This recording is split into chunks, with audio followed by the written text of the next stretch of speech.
हिंदी में यूपीएससी की तैयारी से संबंधित प्रोग्राम्स को देखने के लिए सब्सक्राइब करें स्टडी IQ-IAS हिंदी।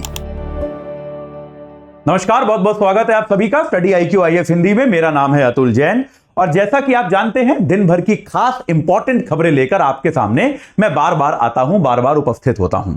तो इस समय मैं आपके सामने एक बहुत इंपॉर्टेंट खबर लेके आया हूं, बड़ी महत्वपूर्ण खबर लेके आया हूं।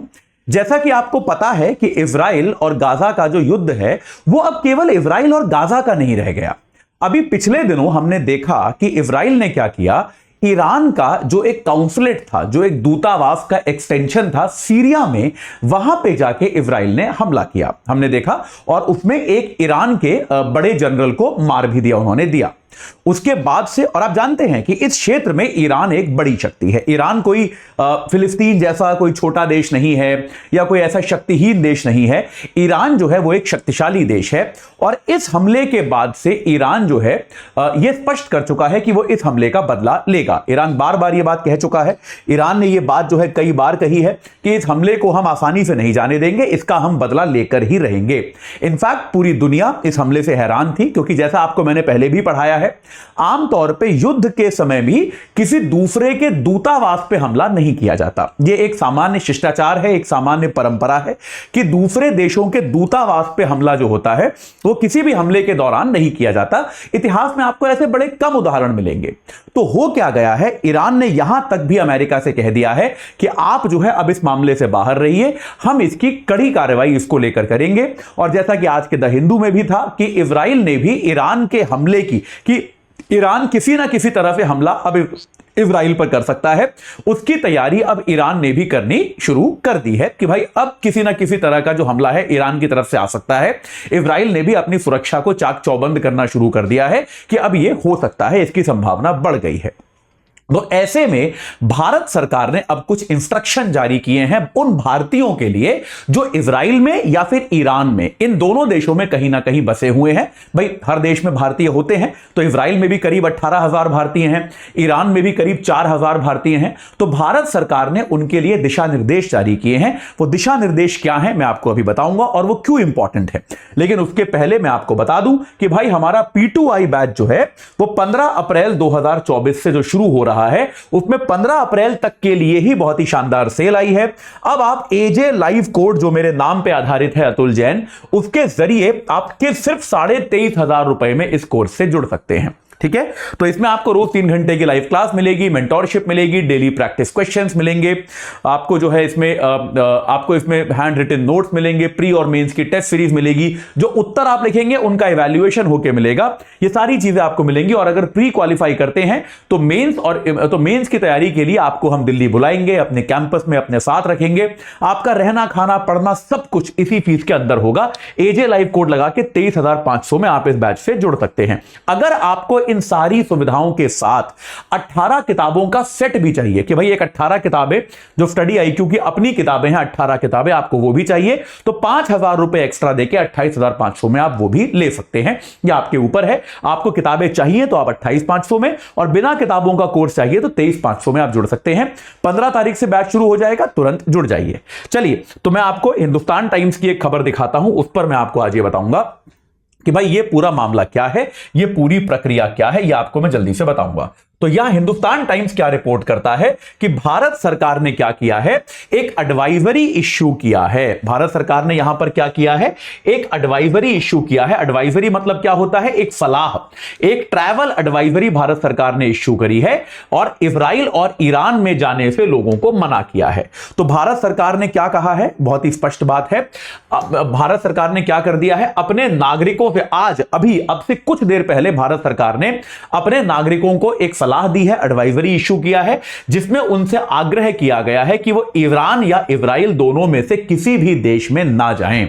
भारत सरकार ने कहा है कि भैया देखो, दोनों देशों में क्या है, बहुत अभी समस्या बढ़ रही है, युद्ध इत्यादि की संभावना है या फिर किसी प्रकार की सुरक्षा खतरे की संभावना है, तो भारत के नागरिकों को इन दोनों देशों में से कहीं भी नहीं जाना चाहिए। और जो भारतीय नागरिक अभी यहां पर हैं भी, उनको भी अटमोस्ट प्रिकॉशन लेने चाहिए, उनको भी बहुत सावधानी पूर्वक रहना चाहिए। चाहिए, अगर संभव हो तो वो अपने घरों से ज्यादा बाहर ना निकलें, स्थानीय लोगों से ज्यादा बातचीत ना करें, कोई वाद विवाद इत्यादि में ना उलझें, क्योंकि वहां पर स्थिति जो है वो बिगड़ने की आशंका है। यह बात एकदम स्पष्ट है। यह आपको मैंने बताया सीरिया में जो हमला किया था अभी कुछ दिनों पहले इजराइल ने, उसके जवाब में जिसमें ईरान ने कहा कि हम बदला लेंगे, उसके आधार पर भारत सरकार ने यह कहा है।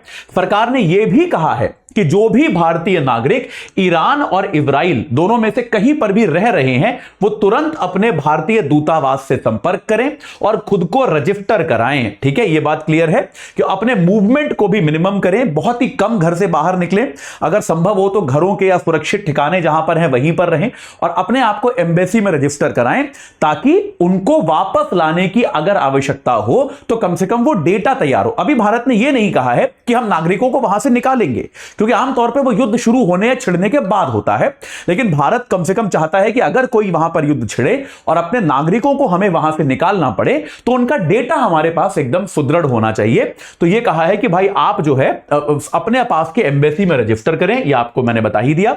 इजराइल में करीब 18,000 भारतीय हैं, जिनमें से ज्यादातर जो है या तो मेडिकल केयर गिवर्स हैं या फिर प्रोफेशनल्स जो हैं वो आईटी सेक्टर में काम करते हैं। ईरान में 4,000 के आसपास भारतीय हैं, जिनमें व्यापारी हैं, एकेडमिक्स हैं, शिक्षक हैं, ये सब लोग जो हैं ईरान में हैं। तो 18,000 इजराइल में, 4,000 ईरान में, इतने लोग जो हैं वो यहां पर हैं। अब यहां पर देखिए एक इंपॉर्टेंट चीज, जो एक बड़ा मुद्दा आता है वो ये आता है कि पिछले दिनों हमने देखा था 2 अप्रैल को कि भारत से 64 मजदूर जो हैं वो इजराइल गए थे। याद है आपको, मैंने हिंदू की क्लास में पढ़ाया था कि भारत जो है अपने 64 मजदूरों को इजराइल भेज रहा है और इजराइल बहुत डिमांड कर रहा है कि अपने आप कंस्ट्रक्शन के लेबर हमारे यहां भेजिए, हमें कंस्ट्रक्शन लेबर की आवश्यकता है। तो सवाल यह आता है कि क्या ये मजदूर अब जा पाएंगे या फिर नहीं जा पाएंगे, क्योंकि भारत सरकार तो लोगों से कह रही है कि आप मत जाओ, तो अब भारत सरकार खुद कैसे भेजेगी? तो कुछ लोगों ने, कुछ एक्सपर्ट्स ने, लेकिन खुल के नहीं, on the condition of anonymity, यानी कि अपना नाम ना बताने की शर्त पे कुछ लोगों ने कहा है कि अब जो है भारतीय वर्कर भी जो हैं वो इजराइल नहीं जा पाएंगे। जो भारत और इजराइल की सरकार के बीच समझौता हुआ था कि वहां पे कंस्ट्रक्शन के लिए भारतीय मजदूरों की आवश्यकता है, जिसके लिए 2 अप्रैल को 64 मजदूर गए थे और अप्रैल महीने में ही 6,000 और मजदूरों के जाने की संभावना थी। अब इस एडवाइजरी के बाद उनका जाना भी बहुत ज्यादा मुश्किल हो जाएगा, क्योंकि ये सरकार के लिए बहुत डिफिकल्ट हो जाएगा, बहुत ही कठिन हो जाएगा कि एक तरफ आप नागरिकों को कह रहे हो वहां मत जाओ और दूसरी तरफ आप वहां की सरकार से समझौता करके खुद ही अपने मजदूर भेज रहे हो। तो ये दोनों चीजों में क्योंकि एक प्रकार का बहुत ही स्पष्ट विरोधाभास है, कॉन्ट्रडिक्शन है, इसीलिए हमारे मजदूर वहां जाएं इसकी संभावना अब बहुत कम हो गई है। इसके पहले भी जब 64 मजदूर वहां गए थे तो आपको याद होगा इसको लेकर काफी आलोचना हुई थी, काफी बातचीत हुई थी। इजराइल बहुत ईगर था, बहुत ज्यादा उत्सुक था भारतीय मजदूरों के लिए, यहां तक कि वो एक विशेष वायुयान भी चलाने वाला था उन मजदूरों के लिए। लेकिन यहां पर जो है इसको आप समझिए कि पहले भी इसकी आलोचना की गई थी कि ऐसी कठिन परिस्थितियों में भारत, खासतौर पर भारत सरकार ने, विदेश मंत्रालय ने इस बात का भी कोई दावा नहीं किया था कि इजराइल ने ऐसा कोई कमिटमेंट दिया है कि नहीं कि इनको युद्धग्रस्त इलाकों में भेजा जाएगा या नहीं भेजा जाएगा। तो भारत सरकार ने इजराइल के सामने ये चिंता जरूर व्यक्त की थी कि भाई इनकी सुरक्षा जो है उसको आपको बनाकर रखना चाहिए और इन लोगों को सुरक्षित रखने का इजराइल को सारा प्रयास रखना चाहिए। तो खैर अभी ईरान का जो संभावित हमला है, जो हमें लगता है कि ईरान की ओर से जो संभावित हमला हो सकता है, उसके कारण भारत सरकार ने किसी को भी अभी सलाह दी है कि कोई भी इजराइल या ईरान दोनों में से कहीं भी ना जाए। अब ये मजदूर जो इजराइल जाने वाले थे जल्दी ही, मेरे ख्याल से अगले कुछ दिनों में स्पष्ट हो जाएगा, क्योंकि अप्रैल महीने में ही 6,000 मजदूर जाने वाले थे, अभी तो केवल 64 गए हैं। तो बाकी मजदूरों का अगर अगला जत्था जाता है या नहीं जाता, हालांकि संभावना बहुत कम है। तो ऐसे में यह बहुत इंपॉर्टेंट प्रिकॉशन होता है, सरकार की जिम्मेदारी होती है कि वो अपने नागरिकों का ध्यान रखे और अगर वो कहीं फंस जाएं तो उनको निकाल के वापस लाए। ये उसी दिशा में सरकार का पहला कदम माना जा सकता है।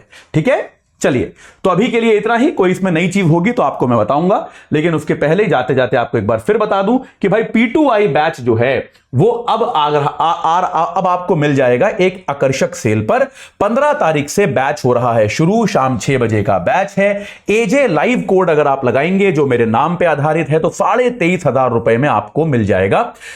इसमें आपको रोज 3 घंटे की लाइव क्लास मिलेगी, डेली प्रैक्टिस क्वेश्चंस मिलेंगे, प्री और मेंस दोनों के। मेंस के जो डेली प्रैक्टिस क्वेश्चंस है बेटा, आप जब लिखेंगे तो उसका आपको इवैल्यूएशन भी होके मिलेगा, आपको इसमें टेस्ट सीरीज मिलेगी प्री और मेंस की, आपको इसमें मेंटोरशिप मिलेगी, और साथ के साथ अगर आप प्री क्वालिफाई करते हैं तो याद रखिए आपको हम दिल्ली बुलाएंगे, अपने साथ अपने कैंपस में रखेंगे, आपका रहना खाना पढ़ना सब कुछ इसी फीस के अंतर्गत होगा 23,500। आपको हमारी वेबसाइट या ऐप पे जाना है, एजे लाइव कोड लगा के इस बैच से जुड़ जाना है। अगर इन सारी ऑफरिंग्स के साथ आपको 18 किताबों का स्टडी आईक्यू का सेट भी चाहिए तो आपको 5,000 रुपए एक्स्ट्रा देने पड़ेंगे, 28,500 में आप वो भी ले सकते हैं। तो जो भी कोर्स आपको उचित लगे, 23,500 वाला या 28,500 वाला, उससे आप आज ही एजे लाइव कोड लगाकर जुड़ जाइए और अपनी तैयारी को एक सही आकार प्रदान कीजिए। इस चर्चा से जुड़ने के लिए आप सभी का बहुत बहुत धन्यवाद। हिंदी में यूपीएससी की तैयारी से संबंधित प्रोग्राम्स को देखने के लिए सब्सक्राइब करें स्टडी IQ IAS हिंदी।